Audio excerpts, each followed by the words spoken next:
Hello बच्चों, चलिए प्रश्न को पढ़ते हैं और समझते हैं।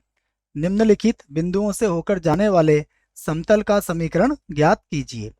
और बच्चों यहाँ हमें तीन बिंदु दिए हैं। पहला बिंदु है ए 0, -1, 0। दूसरा बिंदु है 2, 1, -1। और तीसरा बिंदु है बच्चों 1, 1, 1। ठीक है बच्चों, हमें इन तीन बिंदुओं से जाने वाले समतल का समीकरण ज्ञात करना है।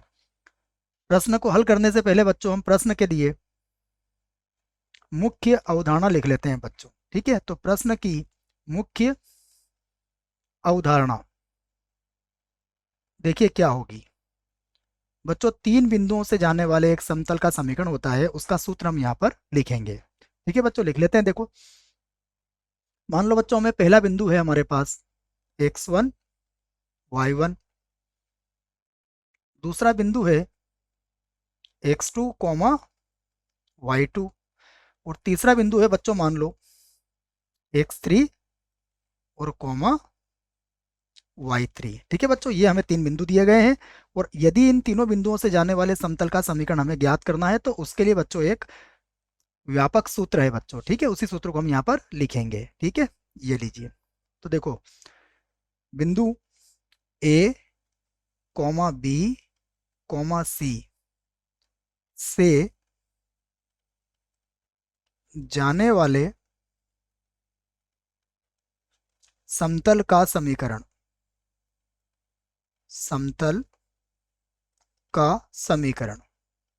ठीक है बच्चों, देखो, समतल का समीकरण इससे ज्ञात करने के लिए जो सूत्र है बच्चों वह है सारणिक x-x1 x2-x1 और x3-x1। ठीक है बच्चों, उसके बाद बनेगा y-y1 y2-y1 और z2-z1 z3 बच्चों है ना, z3। ठीक है बच्चों, यहाँ देखो, यहाँ बनेगा बच्चों हमारे पास z-z1 z2-z1 और z3-z1। ठीक है बच्चों, और बराबर कितना हो जाएगा, 0 हो जाएगा बच्चों। तो यह समतल का समीकरण ज्ञात करने का सूत्र है जो तीन बिंदु अगर हमें दिए जाएं तो। ठीक है बच्चों, अब देखिए प्रश्न में जो बिंदु दिए गए हैं हम उन बिंदुओं को लिख लेते हैं। ठीक है, तो देखो जो बिंदु दिए हैं उन्हें मैं एक बार और लिख लेता हूं। तो दिए गए बिंदु मेरे पास हैं, बिंदु ए, बिंदु ए है बच्चों 0, -1 और 0। बिंदु बी है बच्चों 2, 1 और -1। और बिंदु सी है मेरे पास 1, 1, 1। ठीक है बच्चों, तो देखिए अब तीनों बिंदु दे दिए मुझे। अब मैं यहाँ पर समतल का समीकरण ज्ञात कर सकता हूँ। देखो, तो समतल का समीकरण, समतल का समीकरण। ठीक है बच्चों, जिसका सूत्र बच्चों मैंने मुख्य अवधारणा में लिख दिया है। ठीक है, तो हम अब यहाँ पर मान रख देंगे। तो देखो, समतल का जो समीकरण होगा वह होगा सारणिक। देखो बच्चों, ये हमारे पास x1, ये हमारे पास y1 और ये हमारे पास z1 होगा बच्चों। इसी प्रकार ये होगा x2 y2 और z2। ठीक है बच्चों, और यह हो जाएगा x3 y3 और z3। ठीक है बच्चों, तो अब यहाँ पर हम सूत्र में मान रख देंगे बच्चों। ठीक है ना, मैं इनको फिर से मिटा देता हूँ। अब देखो बच्चों, यहाँ हम लिखते हैं सबसे पहले x-x1। ठीक है, तो देखो यह बनेगा x और -x1 कितना होगा बच्चों, 0 होगा। ठीक है, उसके बाद देखो फिर बनेगा हमारे पास x2-x1। तो x2 कितना होगा हमारे पास 2 और माइनस कितना हो जाएगा 0। फिर बनेगा x3, तो ये होगा 1-0। ठीक है बच्चों, उसके बाद देखो फिर बनेगा y-y1। तो माइनस है बच्चों, तो ये हमारा माइनस और माइनस हो जाएगा प्लस। ठीक है ना, चाहो तो मैं लिख देता हूँ, चलो।